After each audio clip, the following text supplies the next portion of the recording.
Hello friends, welcome to साहो सब technologies. दोस्तों, जैसा कि सीरीज के पिछले वीडियो में हमने टेम्पलेट और टेम्पलेट यूआरएल के बारे में देखा। अगर आपने नहीं देखा है तो एक बार जरूर देखिए। आज के वीडियो में हम देखने वाले हैं स्टाइल यूआरएल और स्टाइल यूआरएल्स। ये तीन मेटा डेटा के बारे में हम देखने वाले हैं। एक ही काम के लिए तीन मेटा डेटा क्यों दिया गया है और तीनों में डिफरेंस क्या है, तीनों को यूज करते हैं तो किसका प्रायोरिटी हाई है, इन सारे क्वेश्चंस का आंसर इस वीडियो में आपको मिलने वाला है विद प्रैक्टिकल। तो लिए चलता हूं आप लोग को और देखते हैं कि तीनों का काम क्या है। अगर आप चैनल पर नए हैं तो चैनल को सब्सक्राइब कर लीजिए, बेल के आइकन क्लिक कर लीजिए ताकि मैं जैसे कोई नया वीडियो डालूं तुरंत आपको नोटिफिकेशन मिले और आप हमेशा अपडेटेड रहें। ठीक है, तो चलिए स्टार्ट करते हैं इस वीडियो को। देखिए, इनलाइन स्टाइल्स और एक्सटर्नल स्टाइल्स दो तरीके के मेटा डेटा होते हैं, लेकिन एंगुलर 18 और 19 में एक नया स्टाइल यूआरएल भी आ गया है। ठीक है, पहले क्या था, स्टाइल एंड स्टाइल यूआरएल्स, ये दो हुआ करता था, लेकिन एक स्टाइल यूआरएल भी ऐड किया गया है। ये क्यों किया गया है और तीनों में डिफरेंस क्या, इसको हम प्रैक्टिकल करके अच्छे से समझेंगे। इनलाइन के लिए आपको स्टाइल दिया गया है कि आप इनलाइन मतलब कि उसी कंपोनेंट में मेटा डेटा के पास ही वहीं पर डेकोरेटर के अंदर ही अपना इनलाइन सीएसएस लिख सकते हैं। स्टाइल यूआरएल में क्या होता है कि एक एक्सटर्नल फाइल का पाथ दे सकते हैं जो कि आपका लोकल सीएसएस फाइल होता है। मतलब कि जब भी आप कोई कंपोनेंट क्रिएट करते हैं तो आप जो लोकल सीएसएस का फाइल क्रिएट होता है तो उसका पाथ यहाँ पर डाला जाता है। और स्टाइल यूआरएल में क्या होता है, मल्टीपल सीएसएस फाइल का पाथ को डाल सकते हैं आप, इसके लिए दिया गया है। तो कैसे इसको यूज करते हैं, चलिए लिए चलता हूं मैं आप लोगों को प्रोजेक्ट में, इसको यूज करके मैं दिखाता हूं और लोग के प्रायोरिटी को भी समझते हैं कि किसका प्रायोरिटी हाई है। तो देखिए, ये वही प्रोजेक्ट है जिस पर हमने पिछले वीडियो में एग्जांपल किया था टेम्पलेट और टेम्पलेट यूआरएल के बारे में। इसके बारे में देखा, जैसा कि आप लोगों को पता है कि हम लोग एक एक करके स्टेप बाय स्टेप एक एक पॉइंट को समझ रहे हैं। इन सब के बारे में हमने देख लिया, इसके बारे में देख लिया, इसके बारे में देखेंगे। इसके अलावा भी कुछ मेटा डेटा के बारे में भी हम देखेंगे, उसके बाद हम आगे के कंसेप्ट को समझेंगे, क्योंकि एक एक चीज़ बहुत ही इंपॉर्टेंट है। इसलिए आप बिना स्किप किए सारे वीडियो को देखिए। जो भी डाउट हो हमारे कमेंट सेक्शन में कमेंट करिए, हम आपके कमेंट की रिप्लाई करेंगे। अगर आप लाइव क्लास ज्वाइन करना चाहते हैं तो हमारे वीडियो के डिस्क्रिप्शन बॉक्स में जाइए, वहाँ पर हमारे वेबसाइट की यूआरएल है, विजिट करिए, सिलेबस देखिए, मोबाइल नंबर्स भी कॉल करके इंक्वायरी कर सकते हैं और लाइव बैच चूज कर सकते हैं, जहाँ पर ऑल कंसेप्ट कॉर्पोरेट लेवल का आपको प्रोवाइड कराया जाता है। देखिए, अब यहाँ पर देखिए, बाय डिफ़ॉल्ट जो क्रिएट, जब आप कंपोनेंट क्रिएट करते हैं तो जो मेटा डेटा बाय डिफ़ॉल्ट आता है एंगुलर 19 में, वो होता है स्टाइल यूआरएल। और यहाँ पर एक सीएसएस फाइल का पाथ दिया हुआ रहता है जो बाय डिफ़ॉल्ट इस कंपोनेंट के सीएसएस का फाइल क्रिएट होकर आता है, उसका पाथ इसका देखिए, ऐप कंपोनेंट से इसका पाथ दिया हुआ है। ये इस कंपोनेंट का लोकल सीएसएस है। अगर आप दूसरा किसी कंपोनेंट की बात करते हैं, ठीक है, जैसे हमने पिछले वीडियो में एम्प्लॉय नाम का भी कंपोनेंट क्रिएट किया था, तो यहाँ पर भी देखते हैं कि यहाँ पर भी एक स्टाइल यूआरएल का मेटा डेटा है और इसमें इस कंपोनेंट के लोकल सीएसएस का पाथ दिया हुआ है। मतलब कि हर कंपोनेंट का अपना एक लोकल सीएसएस फाइल होता है और उसका रेफरेंस उस कंपोनेंट के डेकोरेटर के अंदर जो मेटा डेटा होता है उसके अंदर दिया हुआ रहता है। ये चीज़ याद रखिएगा हमेशा। और इसी प्रोजेक्ट में एक ग्लोबल सीएसएस फाइल का भी पाथ होता है, style.css। अगर यहाँ पर मैं सीएसएस लिख देता हूँ तो इंटायर एप्लीकेशन में जिसका भी अपना लोकल सीएसएस नहीं होगा वहाँ पर अप्लाई हो जाएगा। जैसे देखिए, ये एम्प्लॉय कंपोनेंट है, इस पर भी मैं यहाँ पर एक काम करता हूँ। ये हमने क्रिएट करके रखा था, पिछले किसी एक वीडियो में दिखाया था एम्प्लॉय कंपोनेंट और ये सारी चीज़ें। इसका सेलेक्टर मैं ऐप कंपोनेंट पर रख देता हूँ। देखिए, अच्छे से समझिए इस चीज़ को। इसका सेलेक्टर मैंने ऐप कंपोनेंट पर रख दिया। ठीक है, ऐप कंपोनेंट के HTML पर यहाँ पर रख देता हूँ। ठीक है, और जैसे ही मैं रखूँगा तो बोलेगा कि आप इसका जो नेम है इसकी TS फाइल पर इंपोर्ट करिए। जैसा कि मैं आप लोग को ऑलरेडी बता चुका हूँ, अगर आप इस सीरीज को अच्छे से फॉलो कर रहे होंगे तो ये सारी चीज़ें आप लोग को पता होगा कि यहाँ पर हमें क्यों रखना पड़ रहा है, क्योंकि ये स्टैंड अलोन कंपोनेंट है। इसलिए मैं आपको रिकमेंड करता हूँ कि आप सारे वीडियो को स्टेप बाय स्टेप देखिए। इस प्लेलिस्ट को बुकमार्क करके रख लीजिए ताकि आपका कोई वीडियो मिस ना हो। ठीक है, इसलिए मैं आप लोग को बोलता हूं, क्योंकि कोई भी वीडियो अगर मिस होता है तो आगे कंसेप्ट आपको समझने में प्रॉब्लम होगा। एक एक वीडियो आपके लिए इंपॉर्टेंट है, इसलिए मैं इस प्लेलिस्ट को बहुत ही अच्छे तरीके से डिजाइन करने वाला हूं, हर वो कंसेप्ट समझाने वाला हूं।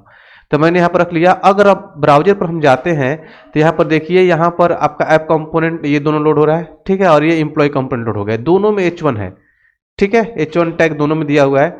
अब मैं अगर ग्लोबल CSS की बात कर रहा हूँ, जो global CSS style dot CSS है, यहाँ पर मैं H1 का कोई CSS देता हूँ, जैसे बैकग्राउंड कलर रेड कर देता हूँ, ठीक है, और कलर वाइट कर देता हूँ, कुछ भी आप इसमें डाल सकते हैं। तो ये दोनों पर, क्योंकि दोनों के देखिए एम्प्लॉय का भी अपना लोकल CSS नहीं है और ऐप कंपोनेंट का भी अपना लोकल CSS नहीं है, ये दोनों ही कंपोनेंट पर ये अप्लाई हो जाएगा रेड, फॉन्ट कलर वाइट और बैकग्राउंड कलर रेड, दोनों पर अप्लाई हो गया।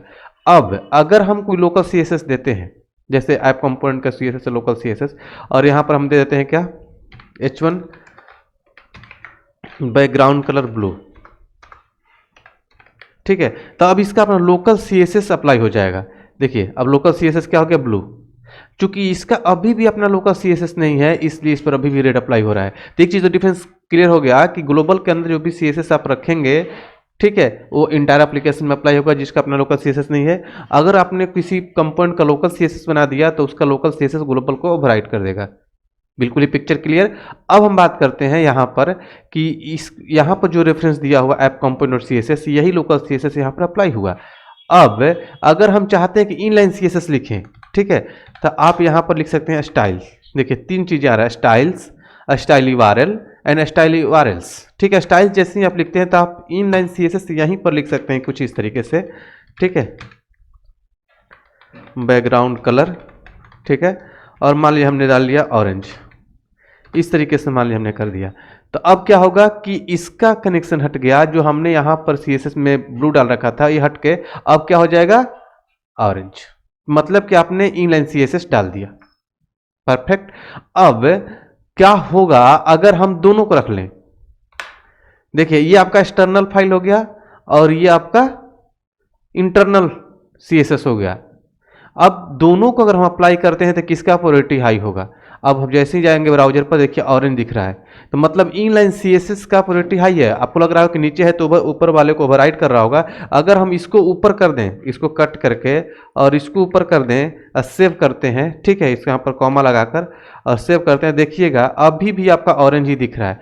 तो इसका क्या मतलब हुआ कि जो इनलाइन CSS है इसका प्रायोरिटी हाई होता है, ठीक है। पहले तो ग्लोबल पर लोकल का प्रायोरिटी हाई और उसके बाद एक्सटर्नल पर इंटरनल का प्रायोरिटी हाई होता है, ठीक है। अब पिछले वीडियो में हमने ये देखा था कि टेम्पलेट और टेम्पलेट URL, जिसमें कि इंटरनल फाइल और एक्सटर्नल फाइल हुआ करता था, तो वहां पर टेम्पलेट URL का प्रायोरिटी हाई था और यहाँ पर स्टाइल्स का प्रायोरिटी हाई है, ठीक है। अब यहाँ पर हम बात करते हैं कि स्टाइल्स इंटरनल और यहाँ स्टाइल URL, यहाँ पर एक ही फाइल का पाथ दे सकते हैं। एक और भी होता है हमारे पास स्टाइल URLs, ठीक है। तो इसमें क्या होता है, स्टाइल URLs होता है, ठीक है, और इसमें हम एरे ब्रैकेट लेते हैं। इसमें हम मल्टीपल CSS फाइल का पाथ दे सकते हैं। देखिए यहाँ पर तो हम इनलाइन CSS लिखते हैं, लेकिन ये रिकमेंडेड अप्रोच नहीं है। यहाँ पर सपोज करिए कि छोटा मोटा 2-4 लाइन का CSS है तो आप यहाँ पर लिख लीजिए, नहीं तो आप इस फाइल को यूज करिए, ठीक है। क्योंकि अगर आप यहीं पर एंगुलर बोलता है कि अगर आप यहीं पर CSS भी लिखेंगे, यहीं पर लॉजिक भी लिखेंगे तो पेज कॉम्प्लेक्स हो जाएगा, मैनेज करने में प्रॉब्लम होगा, इसलिए एक्सटर्नल फाइल का प्रेफरेंस दिया जाता है, ठीक है। अब यहाँ पर एक और कंसेप्ट है कि स्टाइल URLs का एक मेटा डेटा दिया गया है कि you can put multiple CSS file here, ठीक है। सपोज करिए कि एक तो आपका CSS फाइल ये है, ठीक है, मान लीजिए ये इसके अंदर आपने हम डाल दिया, तो इसका तो अप्लाई हो जाएगा। जो हमने ब्लू है वो ब्लू दिख रहा होगा, देखिए ब्लू दिखने लगा, ऑरेंज हट गया। लेकिन सपोज करिए कि इस कंपोनेंट पर यहाँ पर ऐप कंपोनेंट डॉट HTML पर एक H2 भी है सपोज करिए, और इसमें लिखा हुआ हेलो साहो शॉप, ठीक है। तो यहाँ पर आएंगे तो यहाँ पर हेलो साहब सेट ऐसे दिख रहा है। और सपोज करिए कि इसका मतलब एज फॉर एग्जांपल को एक एलिमेंट के लिए बता रहा हूँ, अगर मान लीजिए कुछ ऐसे एलिमेंट्स है जिसका CSS इस कंपोनेंट का लोकल CSS इसके पास नहीं है, किसी दूसरे फाइल के अंदर है, तो उसको भी आप यहाँ पर रख सकते हैं। जैसे मान लीजिए कि मैं एक दूसरा फाइल क्रिएट करता हूँ, ठीक है, जैसे मान लीजिए कि मैंने यहाँ पर एक test.css मैंने क्रिएट कर दिया, ठीक है, और इसके अंदर H2 डाल देता हूँ, बैकग्राउंड कलर, और यहाँ पर मैं डालता हूँ पिंक, ठीक है। तो मैं जैसे ही H2 का कर दिया मैंने, ठीक है, और इसके पास है ये, तो हम यहाँ पर जैसे ही लिखेंगे कॉमा लगाकर, एरे ब्रैकेट है इंडेक्सिंग वाइज होता है इसलिए हम कॉमा लगाएंगे, ठीक है, डॉट स्लैश और test.css, ठीक है, सेव करेंगे, देखिए दोनों अप्लाई हो जाएगा, यहाँ पर ये भी अप्लाई हो गया। तो ये तो पिक्चर क्लियर हो गया कि हम 3 तरीके से CSS को 3 मेटा डेटा से हम अप्लाई कर सकते हैं।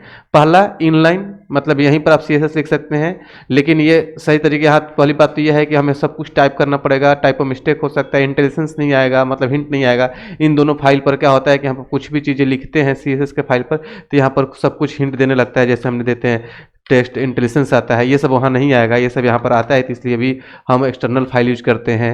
ठीक है, बहुत सारा CSS लिखना होता है, इसलिए हम एक्सटर्नल फाइल ही यूज करते हैं। रेयर केस में हम यहाँ पर इनलाइन CSS लिखते हैं। ठीक है, और मल्टीपल CSS फाइल के पाथ के लिए हम क्या करते हैं, स्टाइल URL स्विच करते हैं। तो वही चीज़ हमने यहाँ पर भी लिख रखा है। आई होप कि आप लोगों को समझ में आ गया होगा कि style URL and style URL का क्या कंसेप्ट होता है, डिफरेंस क्या होता है, किसका प्रायोरिटी हाई होता है। फिर भी आपके माइंड में कोई भी कंफ्यूजन हो तो हमारे कमेंट बॉक्स में जरूर शेयर करिए, हम आपके कमेंट का रिप्लाई करेंगे। तो चलिए मिलते हैं अगले वीडियो में अगले मेटा डेटा के साथ, तब तक के लिए थैंक यू सो मच।